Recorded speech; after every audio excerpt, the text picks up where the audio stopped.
Assalamualaikum warahmatullahi wabarakatuh. Bismillahirrahmanirrahim.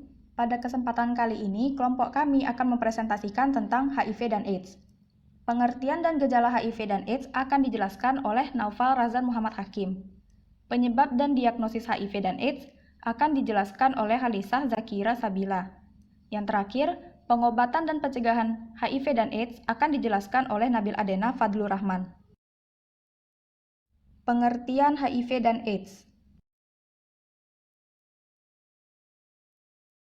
Pengertian HIV dan AIDS. HIV atau Human Immunodeficiency Virus adalah virus yang menyerang sistem kekebalan tubuh yang selanjutnya melemahkan kemampuan tubuh untuk melawan infeksi dan penyakit. Obat atau metode penanganan HIV belum ditemukan. Dengan menjalani pengobatan tertentu, pengidap HIV bisa memperlambat perkembangan penyakit ini, sehingga pengidap HIV bisa menjalani hidup dengan normal. AIDS atau Acquired Immune Deficiency Syndrome adalah kondisi di mana HIV sudah pada tahap infeksi akhir. Ketika seseorang sudah mengalami AIDS, maka tubuh tidak lagi memiliki kemampuan untuk melawan infeksi yang ditimbulkan. Gejala HIV dan AIDS. Gejala HIV dan AIDS. Tahap pertama, pengidap akan mengalami nyeri seperti flu. Terjadi beberapa minggu setelah terinfeksi, selama 1 hingga 2 bulan. Kedua, tidak dapat menimbulkan gejala apapun selama beberapa tahun. Yang ketiga, dapat timbul demam, nyeri tenggorokan, ruam, pembengkakan kelenjar getah bening, diare, kelelahan, nyeri otot, dan sendi. Tahap kedua. Pertama, umumnya tidak menimbulkan gejala lebih lanjut selama bertahun-tahun. Kedua, virus terus menyebar dan merusak sistem kekebalan tubuh. Ketiga, penularan infeksi sudah bisa dilakukan pengidap orang lain. Keempat, berlangsung hingga 10 tahun atau lebih. Tahap ketiga.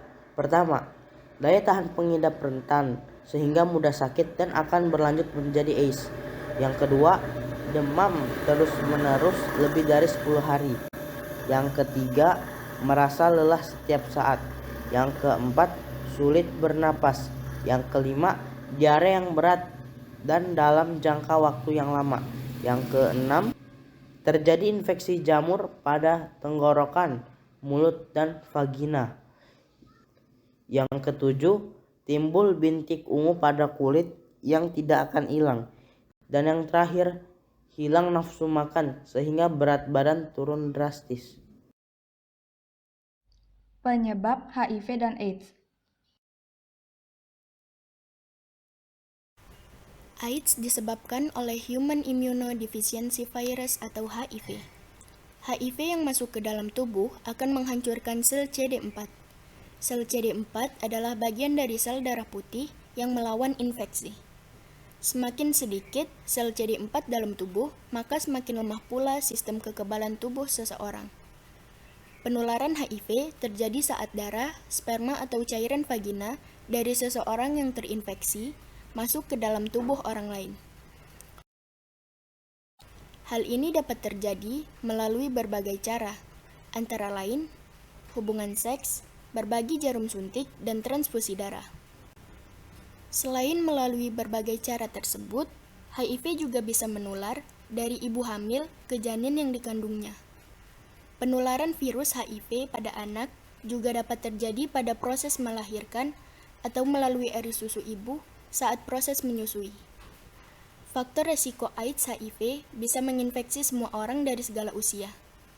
Risiko tertular HIV juga lebih tinggi pada individu dengan sejumlah faktor, di antaranya hubungan seks tanpa mengenakan kondom, menderita infeksi menular seksual, dan berbagi suntikan. Diagnosis HIV dan AIDS.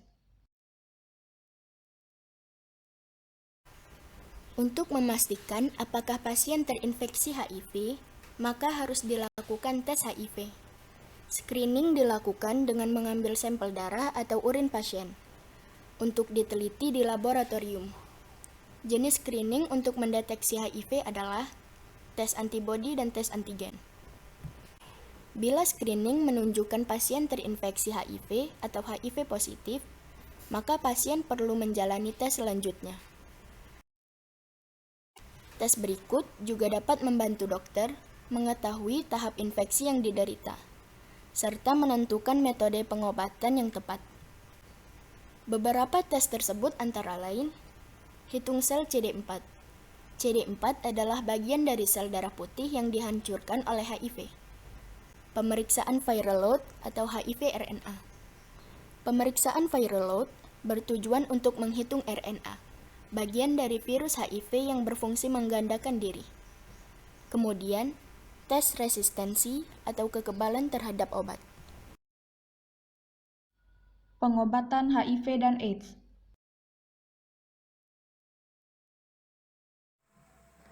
Meskipun sampai saat ini belum ada obat untuk menyembuhkan HIV, namun ada jenis obat yang dapat memperlambat perkembangan virus. Jenis obat ini disebut dengan antiretroviral atau ARV. ARV bekerja dengan menghilangkan unsur yang dibutuhkan virus HIV untuk menggandakan diri dan mencegah virus HIV menghancurkan sel CD4. Beberapa jenis obat ARV antara lain efavirenz, etravirin, nevirapin, lamivudin, dan zidofudin. Nah, pengobatan HIV juga bisa digunakan untuk mencegah penularan HIV dari ibu ke bayi. Selama mengonsumsi obat antiretroviral, dokter akan memonitor jumlah virus dan sel CD4 untuk menilai respon pasien terhadap pengobatan. Hitung sel CD4 akan dilakukan setiap 3-6 bulan. Sedangkan pemeriksaan HIV RNA dilakukan sejak awal pengobatan, dilanjutkan tiap 3-4 bulan selama masa pengobatan. Pencegahan HIV dan AIDS.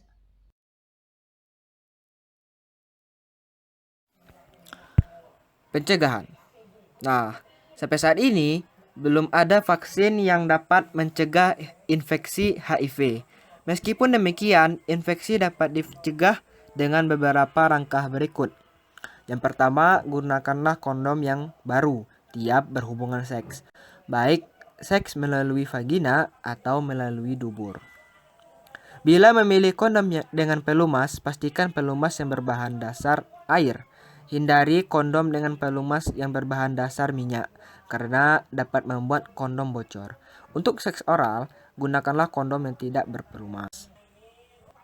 Yang kedua, hindarilah berhubungan seks dengan lebih dari satu pasangan. Yang ketiga, beritahu pasangan bila Anda positif HIV agar pasangan Anda menjalani tes HIV.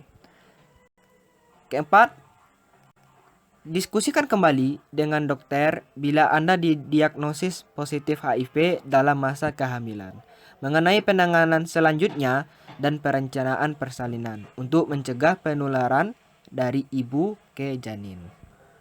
Bagi pria, disarankan untuk bersunat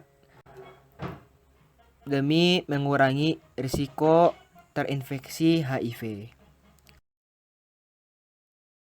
Demikianlah presentasi dari kelompok kami tentang HIV dan AIDS. Semoga bermanfaat bagi kita semua dan kami juga menerima kritik dan saran yang bersifat membangun. Mohon maaf kami ucapkan bila ada hilaf dan salah dalam penyampaian presentasi ini. Kami akhiri dengan wassalamualaikum warahmatullahi wabarakatuh.